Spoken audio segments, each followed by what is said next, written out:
Donc là, j'en viens à vous parler du fameux tel donc class principle, but sometimes has.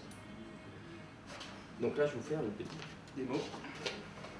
Qu'est-ce que tu appelles exactement repository? Ça, on a pas, Donc le repository, ce serait l'objet qui wrap les appels à la base de données, donc ce qui wrapperait ton modèle du coup. Le modèle à la Rails, parce que Rails, le modèle, ça veut tout dire. Il y a les validations dedans, il y a la persistance, il y a la couche d'accès aux données, ce que le monde de Java appelait DAO. Ouais, voilà. Donc le tel donc class principle, quand je l'ai appliqué dans un projet qu'on a au boulot, le principe vise à dire qu'il ne faut pas qu'il y ait de logique qui vise à regarder quel est l'état d'un objet quand on s'en sert. Ça veut dire que quand dans votre code vous avez if, je vais vous l'écrire comme ça. Si vous avez du code qui ressemble à ça, if user égale user.find, bon, un ID quelconque,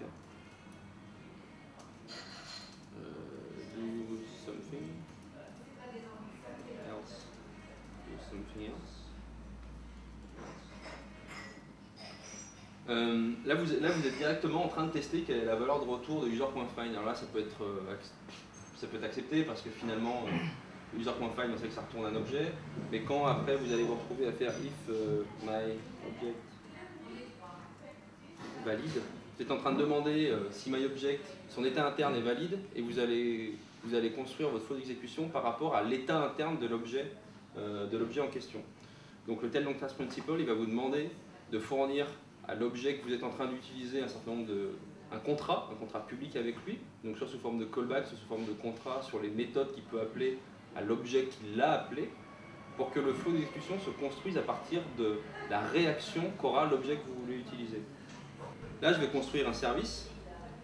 Alors dans ce service, je vais lui injecter un repository, donc ça peut être par exemple un user ou un post, le modèle comme on l'entend dans Rails. Et là, je vais lister par exemple des plasmides, donc c'est sur le projet sur lequel on travaille. Je connais ce groupe. Donc là, dans mon service, je vais instrumenter ma couche repository, la couche modèle dans Rails. Je vais lui dire, si je peux faire quelque chose, context.listFailed. Sinon, context.listSucceeded. Contexte. Voilà, exactement, contexte. Alors qu'est-ce que c'est le contexte? Ici, c'est un accesseur. C'est directement un attribut de la couche service. Donc on va regarder dans le contrôleur comment ça fonctionne. Quand on instancie un contrôleur, déjà, quelque chose que peut-être vous avez remarqué quand vous développez avec Ruby on Rails, c'est que à aucun moment c'est vous qui instanciez votre contrôleur. Est-ce que vous savez qui le fait à votre place? C'est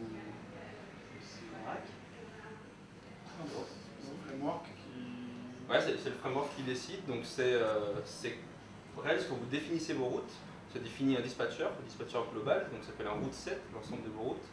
Et ensuite, l'intégralité de vos routes est définie dans un dispatcher, et c'est le dispatcher qui s'occupe d'instancier le contrôleur à votre place. C'est tout bête, il fait un new, il passe absolument pas de paramètres.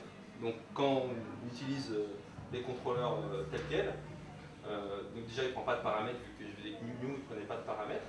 Et en plus, vous ne pouvez absolument rien en faire. Vous avez le droit de mettre quelque chose dans initialize. Vous ne savez pas si derrière, comme ce n'est pas vous qui instanciez vos contrôleurs, vous ne savez pas si derrière, vous êtes obligé d'appeler super ou pas. Est-ce que base controller ou application controller définit quelque chose dans son initialize? Ça, normalement, vous n'avez aucune idée. C'est le framework qui choisit.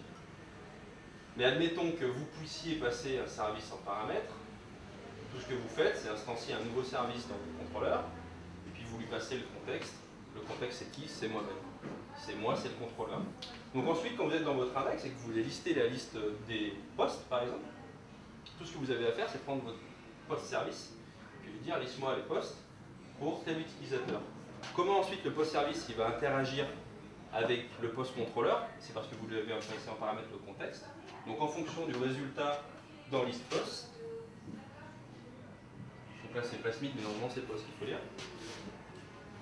Liste post va savoir qu'il doit taper dans le contexte et que contexte va implémenter, donc le contrôleur va implémenter listFailed et listSucceeded. C'est lui qui notifie l'objet qu'il a appelé que quelque chose s'est passé. Et le contrat que vous passez avec votre couche, par exemple ici service, c'est le fait que celui qui l'appelle implémente ces deux méthodes-là. Donc vous ne pouvez pas vous tromper, là le flow d'exécution est clair et net. Quand vous testez ça en isolation, donc indépendamment de tout, la seule chose que vous avez à moquer ou stubber ou whatever, ça va être le repository qui implémente les méthodes que vous appelez là-dedans. Donc ça se moque très facilement. Et ensuite de stubber le contexte en lui injectant un nouveau contexte qui lui répond à list fail, list succéding. Alors là, je vais vous expliquer un peu le projet sur lequel on travaille. On doit faire de la synchronisation, et c'est de la synchronisation qui n'est pas aisée. On a pris un exemple Dropbox ou Evernote, mais surtout Evernote qui utilise l'API Thrift, qui permet de rapatrier de manière très efficace l'intégralité des changements qui ont été opérés sur le serveur. Le truc, c'est que nous, là, on en a besoin en HTTP. C'est pas du REST, tout du moins pour l'index, mais ça ressemble un petit peu à du REST. Donc il n'y avait aucune raison que je me casse la nénette maintenant à implémenter dans un contrôleur qui expose dans HTTP ma business logic, alors que ça se trouve dans 2 semaines, on allait me dire non, HTTP ça marche pas de toute manière, on va faire du Thrift.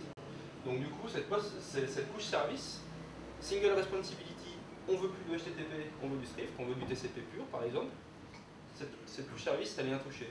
Ce qui fait que contexte, celui qui appelle l'objet, il a juste implémenté ces 2 méthodes-là pour réussir à interagir correctement avec la couche service.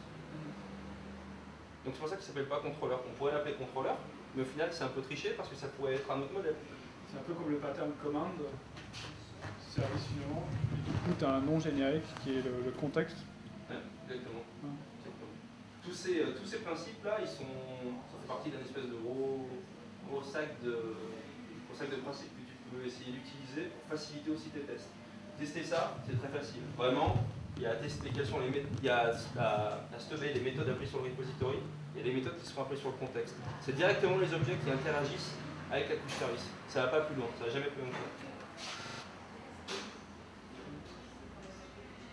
Je vais faire juste une mini parenthèse. Je suis en train d'ajouter dans Rails quelque chose qui pourrait se mettre dans la configuration de l'application. Donc dans Action Dispatch, un truc qui pourrait s'appeler Controller Instantiation ou Build New Controller ou quoi que ce soit, qui permettent ensuite au dispatcher de savoir comment instancier un contrôleur.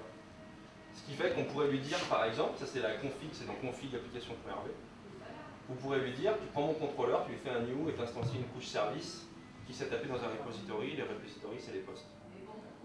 Ce qui fait que ici, quand je vous disais que initialize il était appelé sans paramètre, ça l'appellerait toujours avec le paramètre que vous définissez là-dedans. Et donc du coup, ça vous permettrait directement au niveau de config application.rb d'injecter des objets dans l'instanciation de vos contrôleurs. Pourquoi? Parce que je parlais de config application.rb, ça peut être dans config environnement développement, config environnement test, config environnement production, que vous allez régler quelle couche service est appelée, avec quel repository. Ce qui fait que quand vous êtes en test, vous avez juste à moquer et stubber ce que vous souhaitez. Vous n'avez rien d'autre à faire que d'injecter correctement vos objets. Vous n'avez pas besoin de moquer des choses que vous ne connaissez pas. À mon avis, ça arrive à plusieurs d'entre nous, quand on teste les contrôleurs et quand on veut éviter de taper sur la couche repository, donc sur nos modèles, ça nous arrive de moquer des méthodes dont on n'a réellement aucune idée pourquoi. On ne sait pas pourquoi on est en train de stubber user-find par exemple. Alors, on le sait parce que quand on est en train de tester l'action show de notre contrôleur, on sait que ça fait un user-find derrière. Donc ça évite ce genre de truc, de savoir quels sont les objets qu'on va réussir à taper et quelles sont les interfaces qu'on va vouloir utiliser dans nos contrôleurs et dans nos services. Donc ça, dans Rails, je ne sais pas si tu allais rajouter quelque chose. Non, c'est quelque chose que je souhaiterais rajouter dans Rails, donc je suis en train de travailler dessus pour que ça marche correctement. Ouais, c'est par défaut un contrôleur, un constructeur qui ne prend pas de paramètres. Le contrôleur instantiation, ça n'existe pas encore, c'est ça? Non, ça n'existe pas encore. Si